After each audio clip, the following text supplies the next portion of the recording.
A true story about a little boy was riding in the back seat of a car when the door flew open and he grabbed onto the headrest behind his mom as they were flying down the highway. The dad slowed down and then the mom could reach back and pull the door closed. That night, as he finished his prayers before going to bed, his mom said, "Well, aren't you going to thank God for saving your life today?" And he said, "What for? I was the one who hung on." Don't you feel that way? I've been hanging on for months, for years maybe. God, where are you? I'm hanging on here. I could use a little help here. You know where God is? God is in your hands, in your fingers as you're holding on. God is in your mind, in your heart, in your whole body, in your soul as you are holding on. God is the one hanging in there, using our bodies and minds and souls to do so. Every part of our body is filled with the strength of God to be able to live and make it through another day and another day. It's like that classic poem, Footprints. The author says, I only saw one set of footprints every once in a while. Where were you? I was the one carrying you. I think the most nightmarish times of my life are those times that I have blasphemed God. What does that mean to commit blasphemy against God? The traditional blasphemy is to take God's name in vain, like we're swearing. Those GD kids, turn down that GD music. My dad always told me that. That GD music, yeah. But that's not blasphemy, that's an oxymoron. That's an oxymoron. God cannot damn anything. It's impossible because it's not in God's nature to damn anything.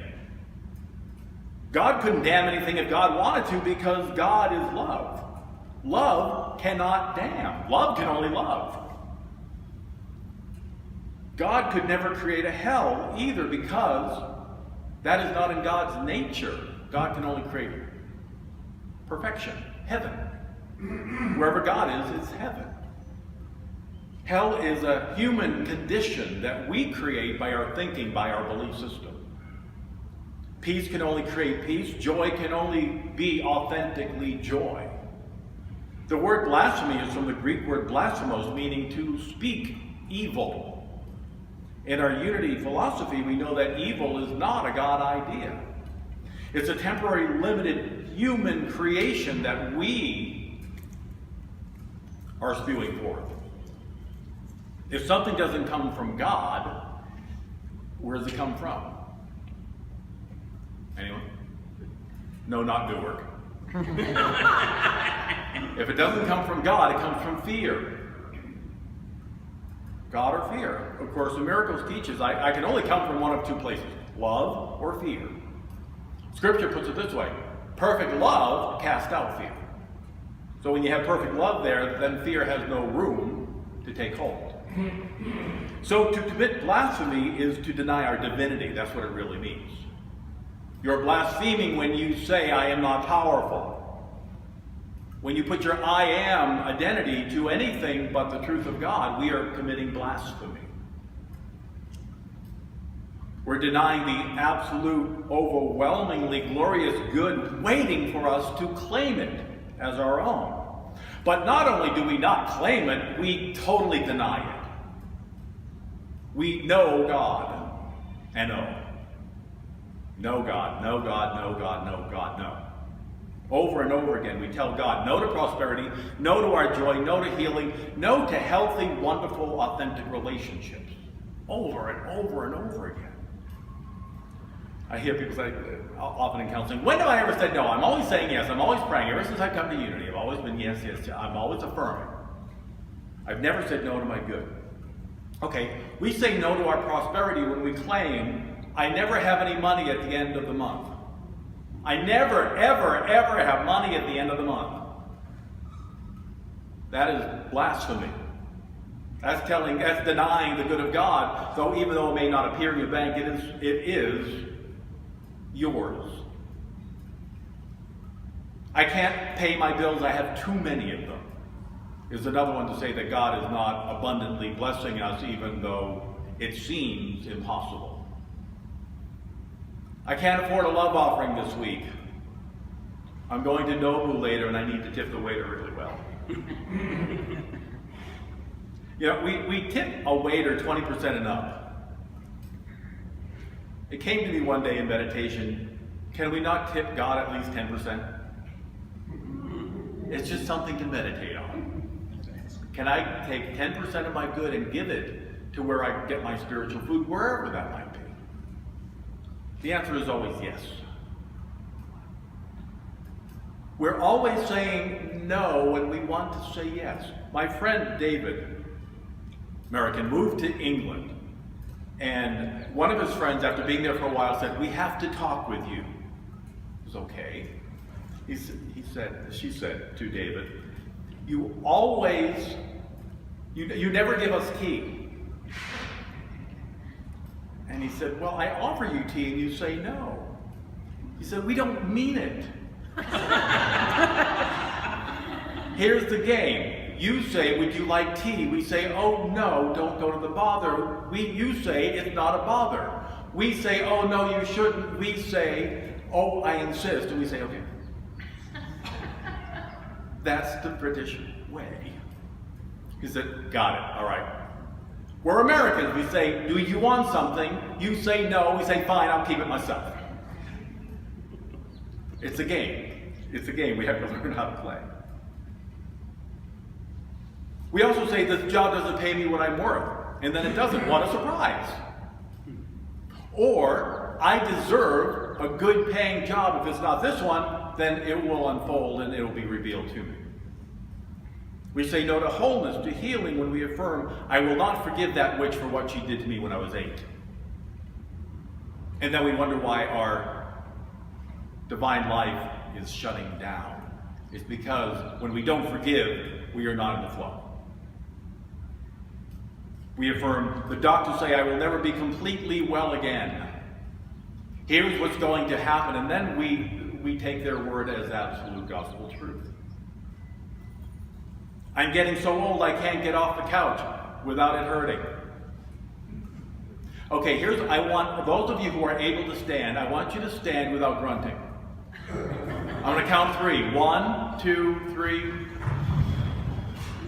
And I want you to sit without grunting. 1, 2, 3. See, you can do it. I found myself grunting. I got off the couch. I went, why did I grunt? That was so weird. So I sat back down, I got up, and I didn't grunt. When we grunt, we're telling everybody, this is really hard. Doesn't have to be. I need to retrain myself. I can get up easily, and I sit down easily. It's all in perfect divine order. The New York Times reported a couple of years ago that this is on the science page. They're finally catching up to us in unity. The science page says, when you affirm senior moments, you are creating more opportunities for senior moments. Do not say this phrase ever again. This is out of your vocabulary. Unity people will not say this anymore. Yes? Yes. To say I forgot is fine. I forgot. Oh, it takes me a while to come up with the name of that person I called my brother. What was it? Fine. No problem. My parents always call me David Paul, and they call him Paul David, so that's just the way it is. You see what's happening? We're creating our worst case scenarios in life by going to this place of an imagination that says, oh, it's going to be really terrible. It's a habit, that's all. It's just a habit we need to get out of. We are saying no to God, and this is blasphemy. God is pressing within, pushing forward our good, but then what do? We push back. God is pushing, we push back, we push, pull. Emily Cady in Lessons in Truth, our main textbook here in Unity, says God is always tapping on the door of our subconscious. Are you there? Are you there? It's like Sheldon in Big Bang Theory. Hello, hello, hello. Fine, what? We should be answering the door. God is here. God is saying, I've got this good for you. We say, no, I can't have it. La, la, la, la, la, la. And we keep denying that Spirit has the good. No, I will not date her. She's just like everybody else. She'll leave me too. Together? No? No. We say that over and over again. They never stay long. I'm going to go on a date, but I don't have any great hopes for this one. They're going to leave me like all the others. And God says, in essence, well, that wasn't the divine plan. This was your soulmate. This was your kindred spirit. But all right. If you don't want him, if you don't want her, fine. This is what I had for you the whole time, but you said no. What we have to begin to do today is to stop. Just stop saying no to our good. When something comes up today, just say, I'm going to consider that. I'm going to consider that. Yes, God. Well, let's say yes and see how it goes. Let's just say yes today and see how it goes. Think for a moment of the most desirable thing you could ever have in your life, whether it's a mate or the right home or the great career that you've been longing for. Just think about that for a moment. So what we do is we edit ourselves by saying, I can't have that. Let me think of something more practical. Practical is not a holy word in this instance. All right. And now I know in Unity we use practical Christianity or practical spirituality. We're not talking about that. We're talking about using the word as a negative statement. In the same vein, neither is realistic, pragmatic, or reasonable. They're all very safe, but they're very dangerous words to our joy. These are very dangerous words to use when we are considering the good that we're looking for. Let's put this in terms we can get here. If practical, pragmatic, reasonable, and realistic were divine ideas, would you have this spiritual center now? Thinking back to when Amalia left Unity of Washington, D.C., this center is here because Amalia said yes. I wasn't here, so you're going to have to nod. Yeah, that's true. Yes. Is that true? Yes. Yes, thank you. How is it going to happen? Amalia, I don't know. God's got it. God's at work. Where's the money going to come from? I don't know. God. Was it? Was the money here to begin it? Oh, yes. Thank you. Again, I wasn't here, so I need to go. Yes, it was. Where are we going to meet? I don't know. Eventually you found a place, right? It was on G Street, is that right? It was somewhere. It was a lot. It was You got a building, right? Yeah. We were invited. We were invited to come to another church. Yeah. Yeah. So it was there. The money showed up. Amalia began it. You all showed up. Yeah. Thank you.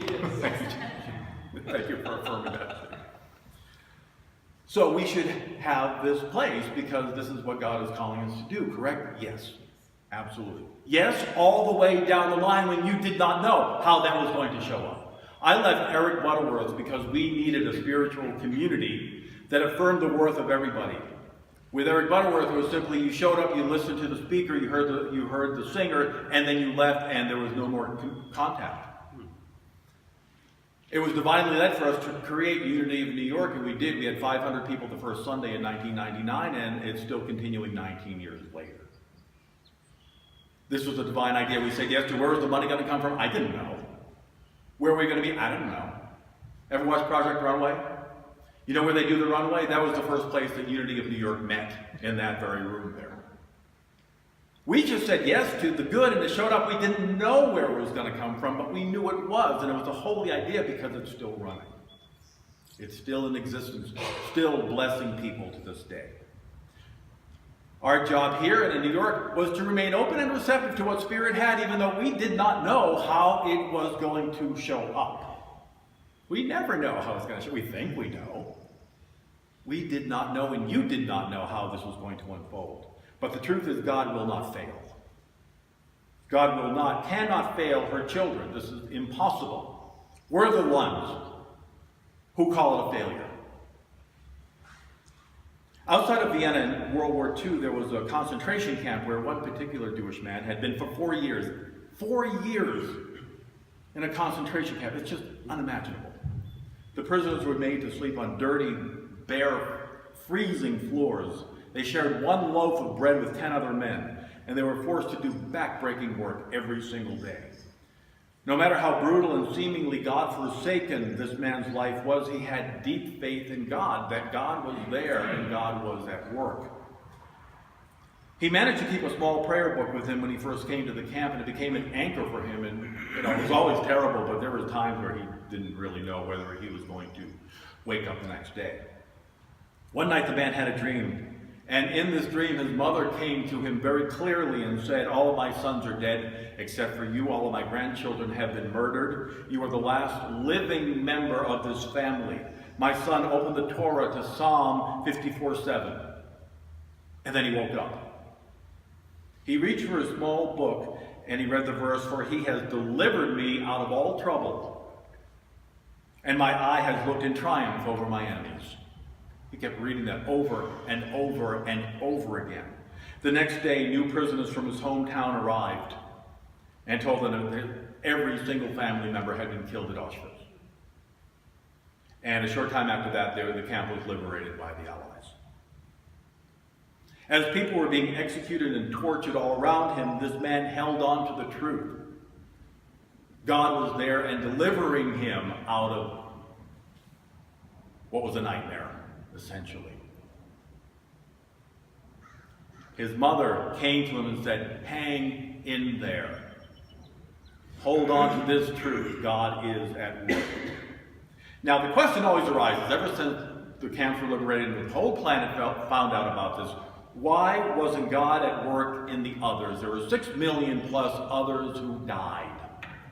Where was God that whole time?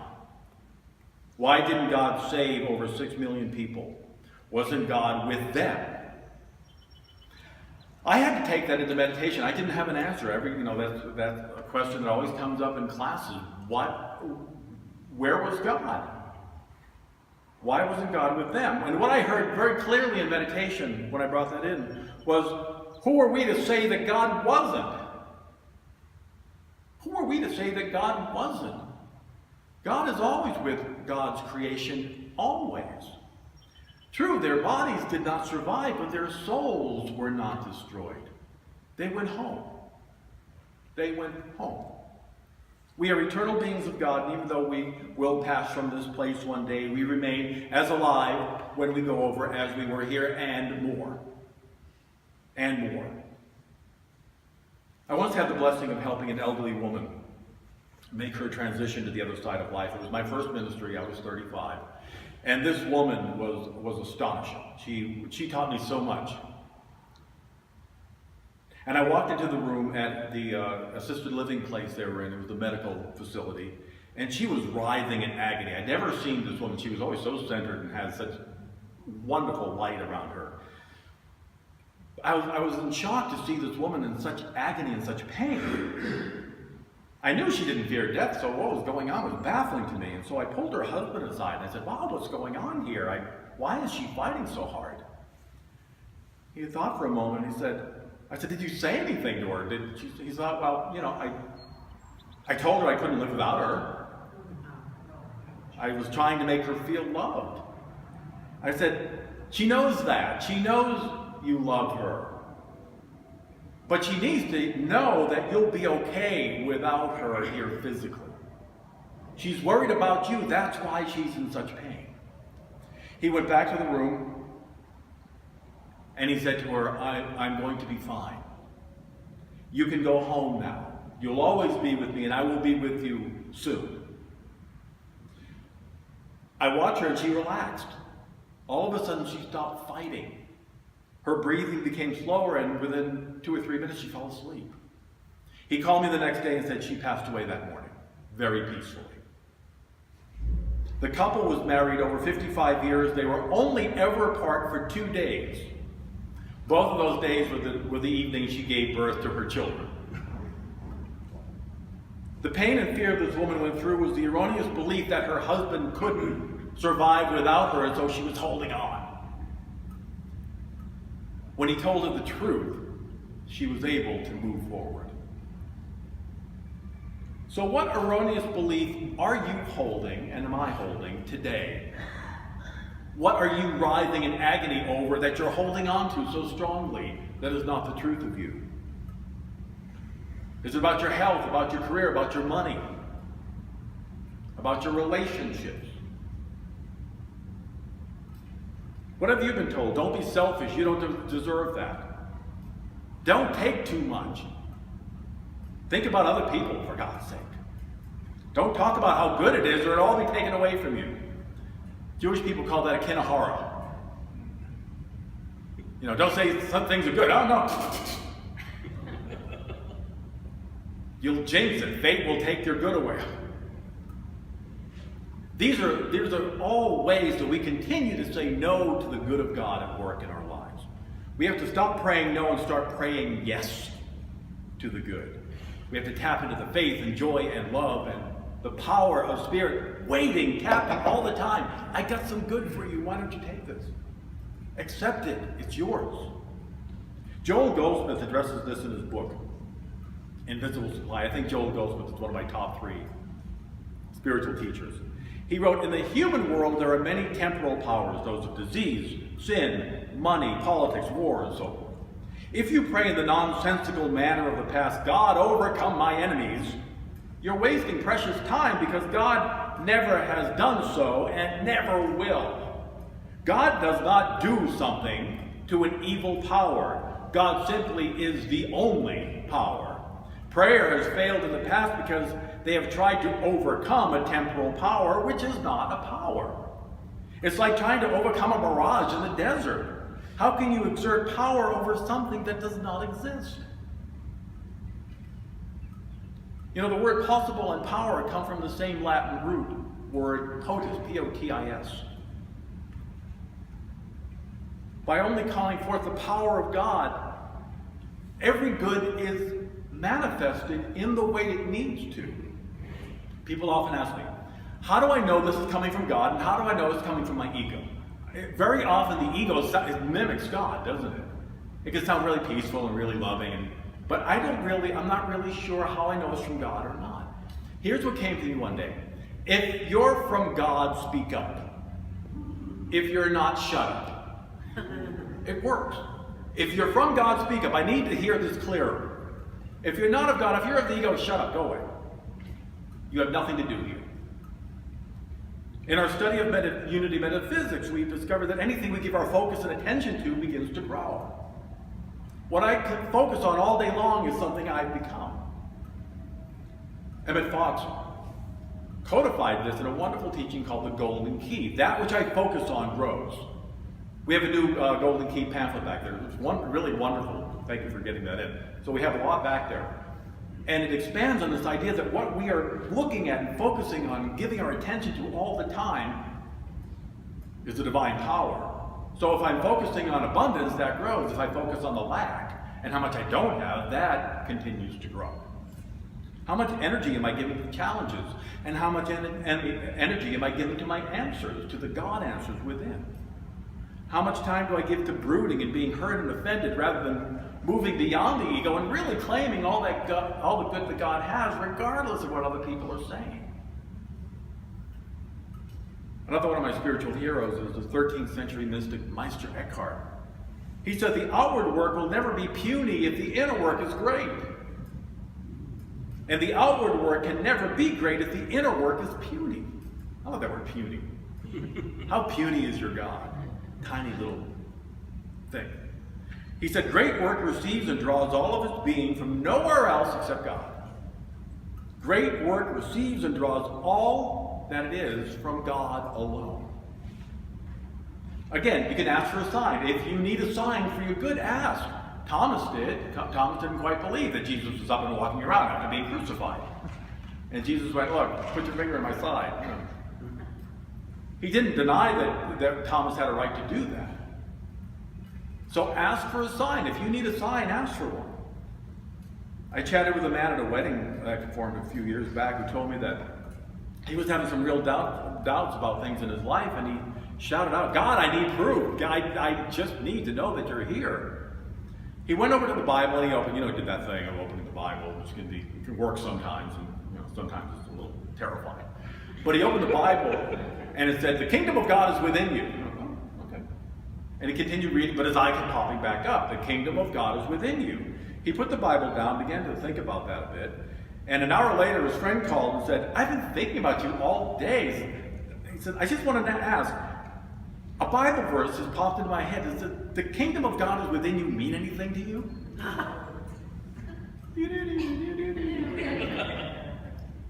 Yikes, there's a sign. Speaking of Twilight Zone, remember Twilight Zone? Yeah. Oh my God, if you're young, oh my gosh. Get the DVD, it's just mind-blowing. There was one episode, one of my favorites, was about the man who dreamed he could walk through the wall. Do you remember that one? He woke up and he began exploring how he could attune his vibration to that of the wall, and soon he masters his physical vibratory rate. He could change the rate of his vibration, and he put his hand through the wall, and oh my gosh. So he decides to walk through the wall, and he gets halfway there, and he gets frightened, he loses his concentration, he gets stuck in the wall. And it's so cool. Oh my gosh. I mean, talk about the valley of the shadow of death. I mean, oh. It's a wonderful allegory. It's a really metaphysical story. We get our creative juices going, and then we get stuck halfway through because we don't have faith that God is there bringing us through the wall. We get freaked out. We're in the wall. Oh my gosh, I'm in the wall. It's like Peter walking in the water and looking down. Oh God, there's water, and he falls in. There goes our faith. We have the power of God within us to awaken from the illusion, from the mirage of lack, fear, and limitation. By claiming the power of positive creative faith that God is here. I'm so excited, getting the joy going. We have to get excited about this stuff. That's the energy that will move us through. If you're not excited about your life, who is? If you don't have that energy to keep going through the wall, you're going to get stuck in the wall. I love the Twilight Zone. Oh, I got to go watch some more.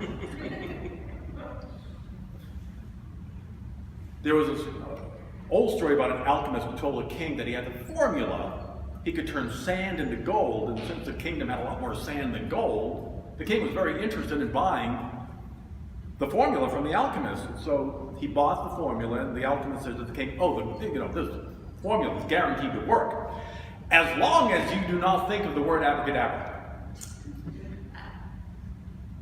Don't think of the word abracadabra, because if you do, it won't work. Abracadabra, abracadabra.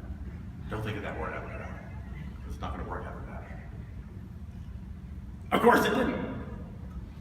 The king didn't understand that what you focus on happens. Gold, abracadabra. It doesn't happen when we think, oh, this is never going to happen. So what is your abracadabra keeping you from turning your life into gold? A so-called incurable disease? Dead up to your eyeballs? Being alone in the world? Not finding the success yet? Remember, we're the ones who put up the walls of limitation. Nobody's putting the walls up. We may believe the planet says, you can't do that. You can't have that good. Not in Washington, D.C. You think, are you crazy? That's not going to happen here. Get realistic, get pragmatic, get reasonable. No, I'm a child of God. I'm unreasonable. I'm unpragmatic. I believe the truth of God. It may take a while for it to show up, but I believe the truth of God. So take a breath. Breathe out. Breathe in again. I invite you to close your eyes as we enter into a time of letting Spirit reveal. There is no limitation. It's only mirage. It's only the truth of the planet, which is not our spiritual truth, that is keeping us from having all the good of God. Breathe in again. And I invite you to sing our meditation song, our thoughts or prayers.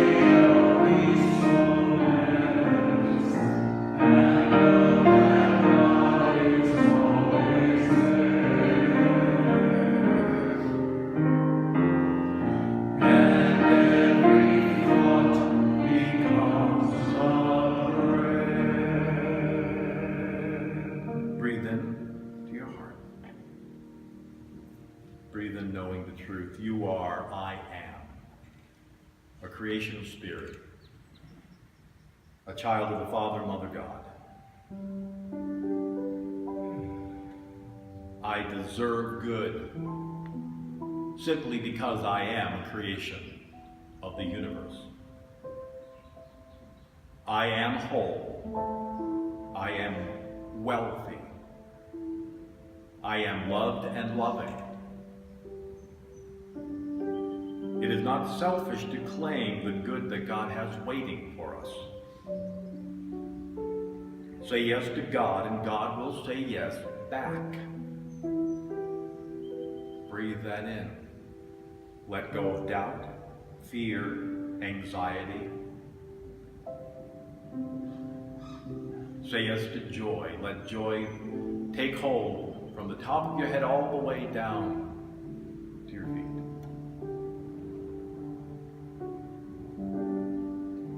Center yourself in God and God alone.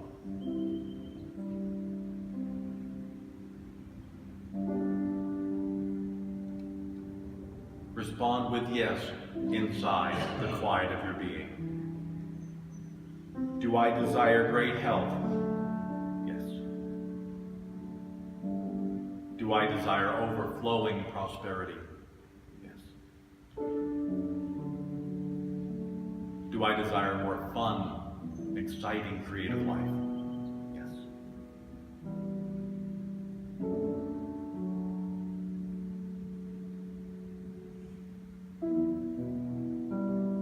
As we give God permission to move forward in our minds, our bodies, our careers,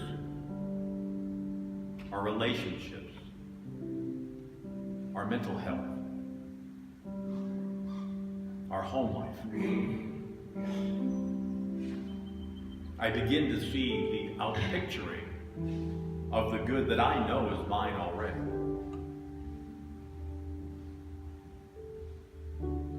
In the quiet of my heart, I affirm powerful currents of God's healing love flow through me now. I am whole and well. Powerful currents of God's healing love flow through me now. I am whole and well. There is no opposite of that truth. That is the only truth there is. I am healthy and whole.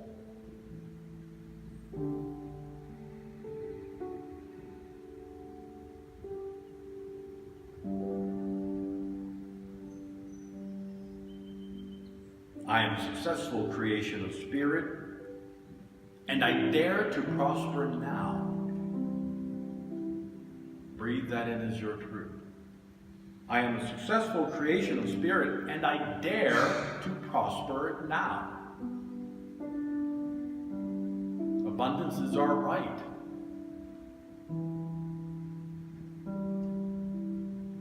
The beginning of all prosperity is saying yes to it.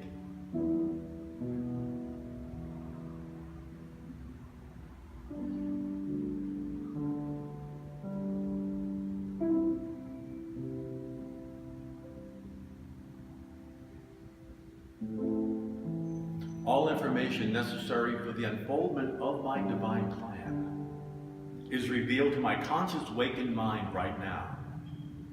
I know what to do and I do it joyfully. Let that truth take hold.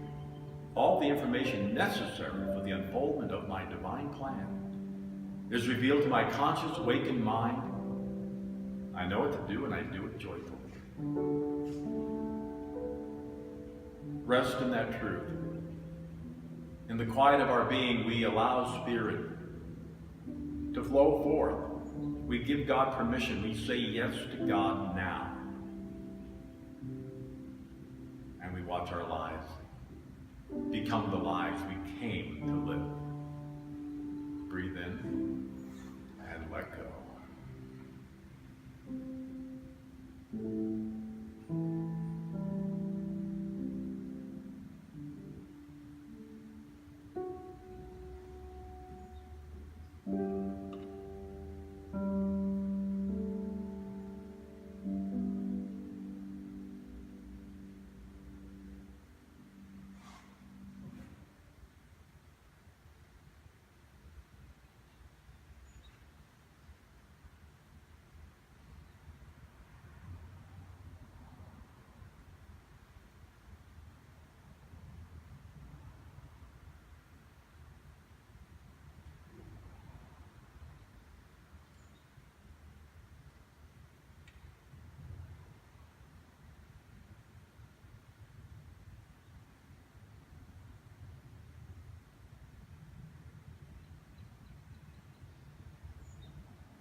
breath. Breathe out. Breathe in again. As we bring our sense of self back to this time and place, we re-enter with gratitude and joy, faith that God is at work. And we sing our way back as well with the greatest thing in all my life